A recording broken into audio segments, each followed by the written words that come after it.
morning, everybody. Welcome to Mercy's event. Its first virtual Inspire Career Exploration, Networking, and Empowerment morning. And before I even get started, I want to take my hats off to the people who put this together for Mercy. Tish Chacho, our Vice President of Development and Advancement, Karen Ralph, our Director of Alumni Affairs, and of course, our Vice President of External Relations, Dave Caro, and Mike Saputo, our Technology Director. We couldn't have done this. This is one of those times that we're throwing it out there. We hope this works, everybody. But if anybody had ever said we'd be doing Career Day virtually, 6 months ago, I'd be laughing at them, especially this team putting it together, because this is sort of out of our wheelhouse. But God bless you all for trying this. I'm so excited to welcome back our 15 grads today. Our young women have a diverse range of experience and have come back to Mercy virtually to share their experience with you. They're a very impressive group, and we can learn so much from all of their journeys. It's also important to recognize the special bond that you have with these alumni and the 13,000 other alumni that live globally around the world. The Mercy Network is powerful and will help you in so many ways in your lifetime. And I hope, just a quick plug, next time we're out in your city, in your area, please come join us, because in a way we reconnected with several of these alum through those events, and they're so important to reconnect with your Mercy alum. But my most important job this morning is to introduce our vice chair of our board of trustees and the woman who has put this thing together from day one, and that is my friend Heather Hanson Goodbody, class of '87. Heather was the sponsor and creator of this event. She came to Suzanne with this vision many years ago, and it was because of her support and guidance that we get together every year to share our stories and our experience and advice that will benefit you in your future. Quick background, but girls, please listen, because this could be you someday. This is going to be Heather's background, and as you sit there, I remember the first time I read this, my jaw just dropped, because I'm in awe of this woman, and she is just an amazing person. Right now, Heather is the Senior Vice President and Founding Advisor of Goodbody and Associates Private Wealth Management Team at Merrill Lynch in Rochester. She manages over $700 million in assets. She specializes in advising ultra-high net worth families, private foundations, and endowment closely held businesses with respect to mergers and acquisitions. And boy, let me tell you, her financial advice helps Mercy every single day. Heather's been recognized by Merrill Lynch and Barron's Magazine as a participant in Barron's Women's Top Financial Advisors Symposium. In '03, she was awarded the 40 Under 40 award by the Rochester Business Journal. In 2017, she was nominated for the Athena Award by the Rochester Chamber of Commerce. In 2019, Investment News recognized her as one of the women to watch. Heather has been named Working Mother, I just lost my place, Working Mother Top Wealth Advisor Mom list in 2017, 18, and 19. Additionally, she was named to Forbes Best in State Wealth Advisor 18, 19, and 20, and named to Forbes Shook Americans Top Women Wealth Advisors list in 2020. Most recently, she was recognized by the RBJ as the 2019 Woman of Excellence nominee. Heather's a member of the Women's Exchange at Merrill Lynch, where she has held leadership positions as Rising Chair, and Chair Emeritus. Over the past 10 years, she's dedicated time and membership to helping women and girls move forward in their careers.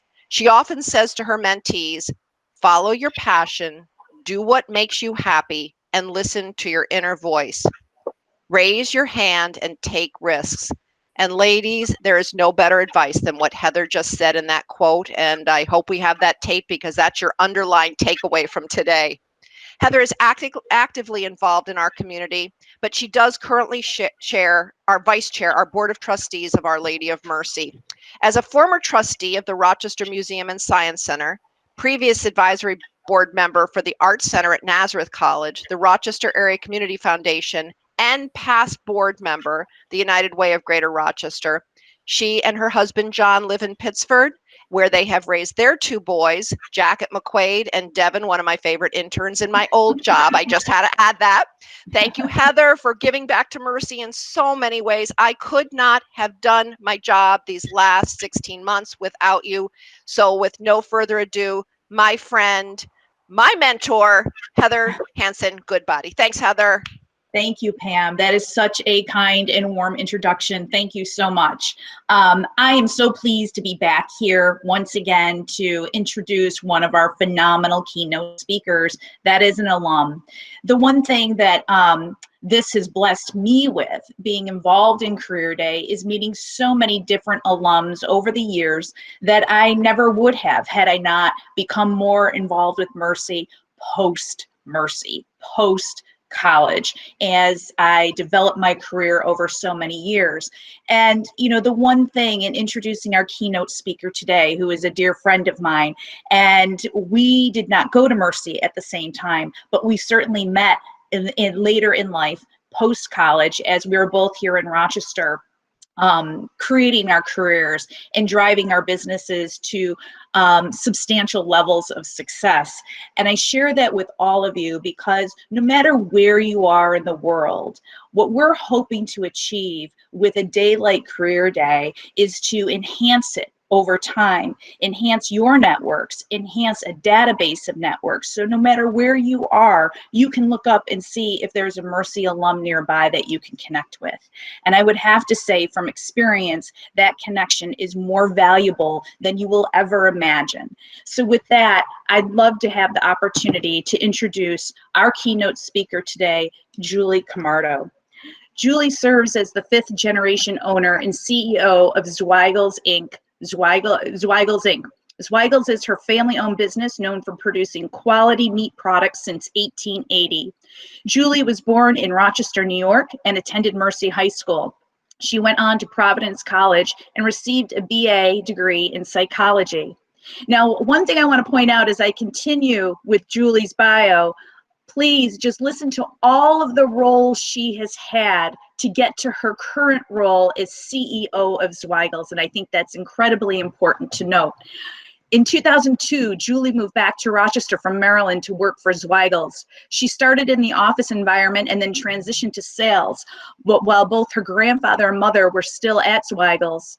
In 2005, Julie was named Vice President of Zweigle. She took over as President of Zweigle in 2009 after her mother had passed away. In 2015, she was named CEO by the Board of Directors. Under Julie, Zweigle's is currently in its 3rd expansion and continues to grow in product diversification, sales, and employees. Her leadership has guided the company, and the company is guided by 4 core values of quality, caring, accountability, and integrity. Zweigle's leverages its strength and flexibility, innovation, and collaboration to expand in private label, co-packing, and branded sales.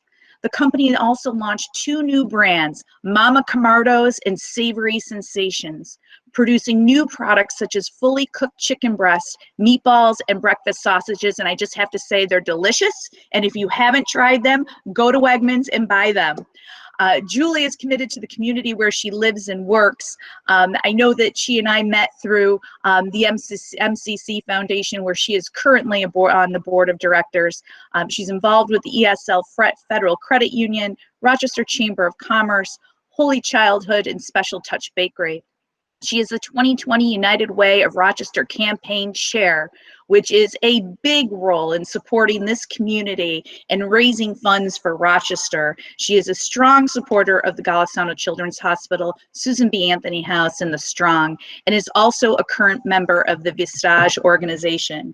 And it should be noted that this year, 2020, Julie was the recipient of the Athena Award, Athena Young Professional Award for 2020.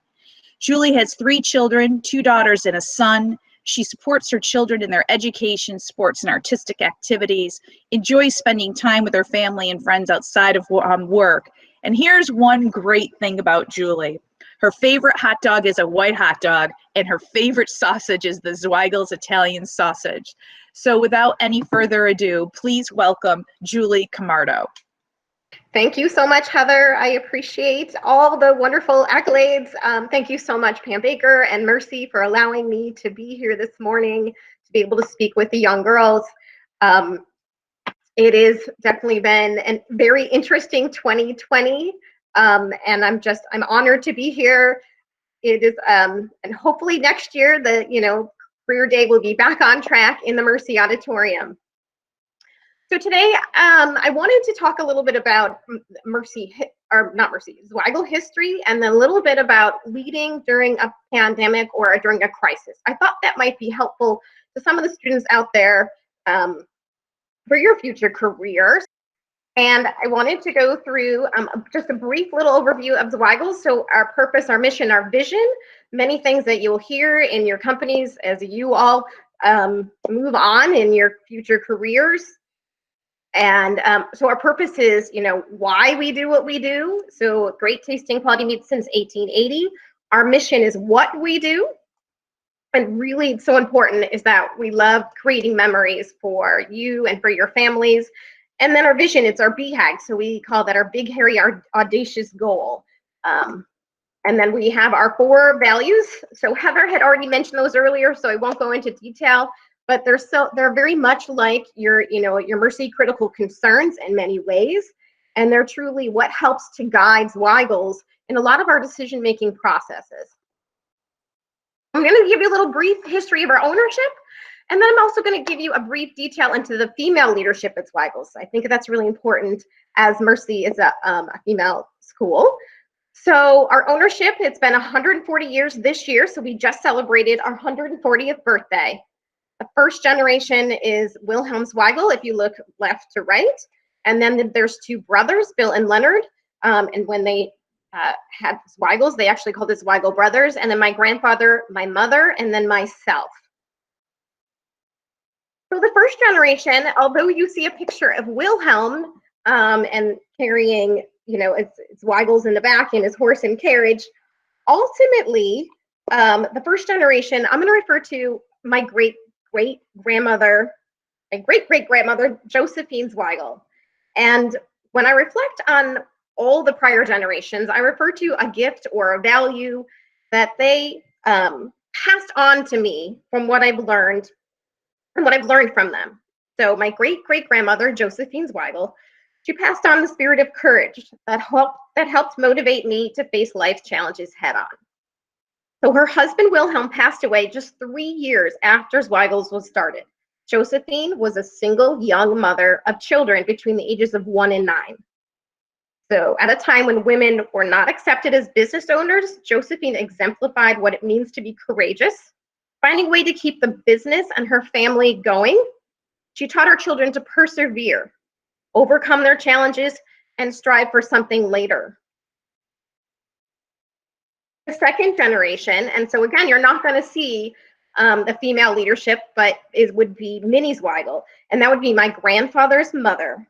And so she's my great-grandmother, Minnie Zweigle. She's the eldest daughter of Josephine and Wilhelm. And she gave me the gift of responsibility. Because at 9 years old, when her father passed away, Minnie quickly was tasked with responsibilities of helping her mother to raise her siblings at the age of 9.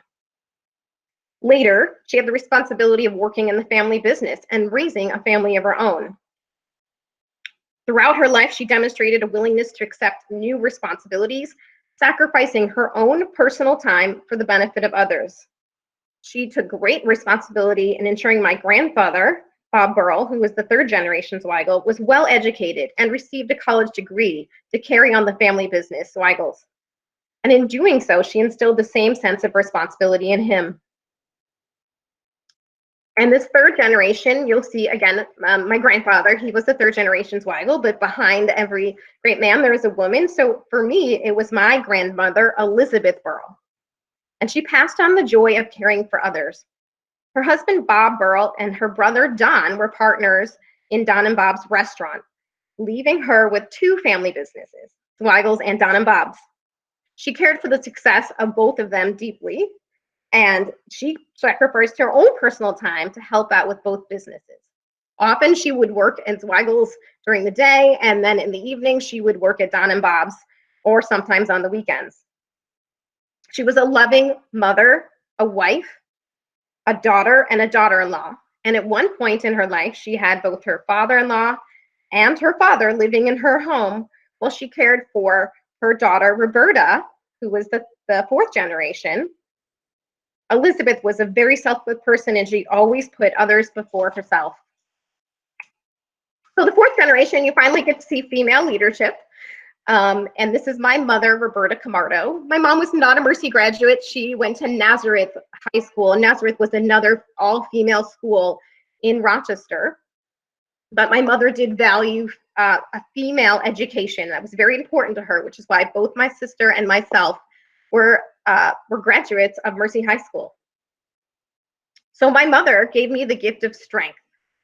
And throughout her life, she demonstrated strength and courage to overcome adversity. As a young woman, she found the courage to leave an abusive marriage and later to love again and marry my father. She did not have a college degree, but she demonstrated strength to carry on the family business while raising two daughters, so that would be myself and my sister Melissa. And most importantly, she found strength to endure the teenage years, the years that I spent at Mercy. So my mom had multiple battles with cancer, but she continued to demonstrate her strength and courage to fight this terrible disease while remaining at the helm of the family business. Throughout my life, my mother has been an inspiration and challenged me to do the best that I can. Through her example and continuous support, she gave me strength to pursue my own dreams and carry on the Zweigle legacy while raising my own family. And here I am at the fifth generation owner of Zweigles. I'm a single mother myself. I have three amazing children. As Heather had mentioned, two are daughters of Mercy High School right now, or Our Lady of Mercy. And the gift that I offer to this next generation is the gift of power. So it's the power to believe in yourself and speak up when faced with adversity.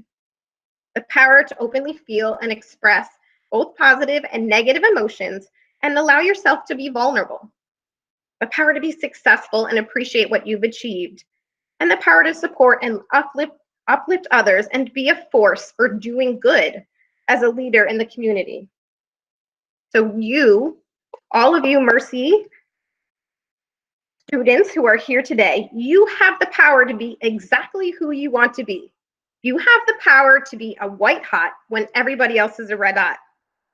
You have the power to be gracious and kind and thankful for your many blessings. You have the power because of all those that came before you, like my great-great-grandparents and great-grandfather and mother. You have the power to be courageous. You must remember your responsibility to others. You need to be caring for your family, your friends, and your community, and you will find your inner strength and you will be powerful. So that was a little bit on the history of Zweigles. I wanted to give you the perspective in the female viewpoint because as you can see, and as I went through the pictures or the slideshow, you know, you really did not see the true female leadership until you got to the fourth generation, which wasn't that long ago. But each female had such a profound impact on the Zweigles family business, and it was really important for me to recognize them in such a special way, and what more special way than to do it with all of you here today. With that, let me see if I can go back to stop sharing for a moment. Okay, give me a second as I transition. All right, am I good? Can we all see me? Great. Great. Okay, so now I still have some more time. I wanted to talk a little bit about leadership during a pandemic, and I have a little help here today. I know there are some further questions, but I thought it would be fun to include my daughter, Elizabeth, and have her do an interview with me, very much similar to the interview that I did with Ginny Ryan, which will be featured tonight on Channel 13. I want to, and in order to ensure that the students who are here today, I wanted to make sure that you knew that I have some questions at the end of the presentation, and if your answers are correct to the questions, please send your questions to info@zweigles.com, and you'll be entered into a drawing for a t-shirt, a Zweigle t-shirt, or a gift card to Bill Gray's. I'll tell you the questions at the end, but I thought I'd turn it over to Elizabeth. All right, great, we're starting to join, yay. All right, so we're going to talk about leadership during a pandemic, and I have some questions that I have Elizabeth who's going to be asking me. Elizabeth is a freshman at Mercy. I don't know. Go ahead. How Speak loud. is the COVID-19 pandemic affected the ways our design? So that is a really great question. So here I can, I was going to try to show Elizabeth, but Elizabeth asked me how the COVID-19 pandemic has affected Zweigle's. And it actually had a profound impact on how we do business. So while Mercy did an amazing job prepping and preparing for this upcoming pandemic in terms of your online education, and while they were at home ready on that Tuesday and prepared to for the new outlook of what they didn't know and for how long you would be doing online learning, it was a very different outlook for Zweigle's because we are an essential business. So essential that we are a food manufacturer. And the weekend before the big shutdown, many companies like Zweigle's had products that were just completely disappeared off the shelves grocery shopping. So obviously, I'm sure your families have talked about the lack thereof toilet paper and somehow, you know, and the lack thereof meat or other items. So we as essential businesses, I had to make sure during this crisis and what was the unknown that my employees had to continue to go to work and continue to go to work with a lot of information that was unknown about COVID-19 at that time. So where everybody was being encouraged to stay home and stay safe, we had another task. We needed to continue to stay working, continue to make our products, and continue to put food back into the grocery stores. So that was one of the biggest challenges we had. We also had to separate our staff and how we were working. And then, so not everybody came in at the same time. We also had to, you know, go online, just like you guys. So a lot of our employees, some of them had to work from home, but most do not. Most work in the plant. So it was really important that we understand what we were facing. Every single week. There was new information that we were providing to our employees, trying to make our employees feel safe. You should ask. Are we on? How has business changed since That's the same question. Read. Come on. What has been the most important challenge as a leader during this pandemic? Okay. So the most important challenge is as a leader during the pandemic, and I think this is important for everybody to understand. And for me, it was 3 very important things.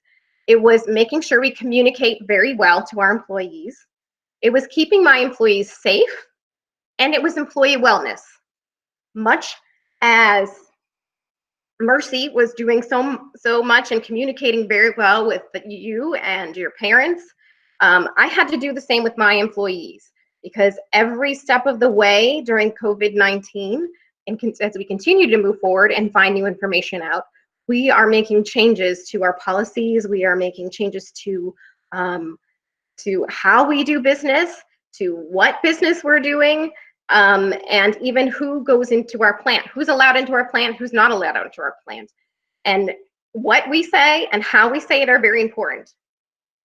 So it's really important when you're communicating with people that you communicate in multiple different ways. You want to verbally communicate to people, you want to have visual communications, and you want to make sure that you repeat everything over again. So you almost have to triple communicate. You're almost over communicating. But and then at work, we have people that have multiple languages. So not only do we have to communicate in English, but our other language at work is in Spanish. So everything that we communicated, we also had to communicate in Spanish, which was very new for us. The safety of my employees was very important, because yes, your safety as the students of Mercy and wanting to keep you safe, and the importance of you being home, the importance of my employees and their safety was critical. Because they were coming to work every day with this unknown of, is somebody going to come in with COVID-19, or what happens? How do we work through all that? So we put multiple steps in process in order to make our employees feel safe. Some of the things that we had to do, just to give you a sense, is we did temperature taking, we asked employee questions, we separated where we could, so that 6-foot distancing, that social distancing that they talk about is so important. That's very critical. We did things, So we did social distancing at work where we can. Everybody's wearing masks now. So I don't know if you saw from the 5th generation picture, but I did have a picture of my employees that are on the production floor. They're wearing masks. Hand washing. We talk a lot about hand washing at work and the safety of that. It's 20 seconds. It's interesting, but I don't know if you've ever timed yourself, but 20 seconds is a really long time for hand washing, so I encourage everybody to do so. And then, you know, as I think about safety and how it's important to our employees, so is their wellness. And I know that I see from firsthand some of, you know, the importance of wellness for your family. And many people are having multiple parents and children work from home. For me, I have, you know, I sometimes work from home, but most of the time I'm at work. And again, the employees who are working, we're essential, working every day, they have the same concerns that all of you have had at home. So they have fear. They are, you know, they are not sure what information, you know, was when it was being rolled out, what to believe. There was concerns for their family and how are they going to work as an essential parent and then also educate their kids at home at the same time. There was a lot of balance that we had to understand. We had employees that had spouses that were essential workers in the medical field, and so they needed to stay at home for childcare purposes. There's a lot of wellness importance. At work, I do, and I don't know how often Mercy does it, but I do Wellness Wednesday checks with my employees. And I find that to be a really great way to check in and touch bases because it's been very critical and important to make sure that we're looking at the whole employee. Just as Mercy looks at the whole student, we look at our whole employee too, because we need people to be healthy and happy and well. So I know we're getting to kind of the end, and hopefully a few more students were able to join for the second part. Thank you, Julie. I can take it from there. Yeah. So we have a few students that have a couple of really brief questions.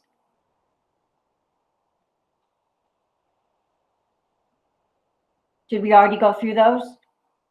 No. Okay.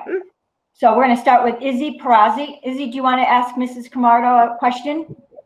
Sure. So my name is Isabella Perazzi. I'm a freshman, and I was just wondering, when you were in high school, what careers interested you? So, when I was in high school, okay. That takes me back some time. So when I was in high school, I was interested in learning a little bit about, so nursing actually was a career that interested me. I was also interested in any careers that really focused on helping people. I did not know that the path that I'm on today was the path where I would be. My family business was not at the forefront of my Mercy career. I started off as a liberal arts major at Providence College and had and ended up with a bachelor's of art degree in psychology, which I have found to be very beneficial in understanding more about my employees and the emotional intelligence that everybody has, and making sure that we all communicate in very different ways. And so that emotional intelligence is then very important. And next question, yes. Bella Zakari. Hi, my name is Bella Zakari. I'm in 10th grade at Mercy, and I was wondering, who was the person that influenced you the most in terms of deciding on a new career path, or on your career path? No, that is a great question. I have definitely had a lot of mentors over the years. I would probably say that my mother was one of the biggest, most influential people in the current career path I was on. So it was important for me early on to be able to one, to find out if Zweigle's was of interest to me to continue on the family business. So my mother encouraged me at every step of the way when I expressed an interest in coming back to truly, see if Zweigle's was what I wanted to do. She gave me the opportunities. I want to say gave me. She provided me with opportunities in order to be able to experience a little bit of Zweigle's along the way. So starting off in in the office environment and then sales. But she pushed me to be better than I was. She always pushed me to challenge myself and to believe in myself. Those are really important things. And she herself, and as I mentioned earlier on, she was not a college graduate. So the importance of making sure that I understood what I needed to in order to be able to continue on the family business, as well as to make sure that I had the support that I needed to move forward and join organizations to be able to keep the company growing and be successful. So that was a great question. Thank you very much. Thank you, Bella. How about Elka? Elka, do you have a question? My name's Elka Gimeray, and I'm in 11th grade. And my question for you is, what's your favorite thing about your typical day at work? Oh, I think my favorite thing about work is that there isn't one day that's usually the same. It's sort of all very different. There's a day when you go in and you think, oh, this is what I'm going to do, but something else might come up. I always enjoy meeting new people at work. So this more recently, it's been a virtual type of experience, but we're still, growing and always meeting new people.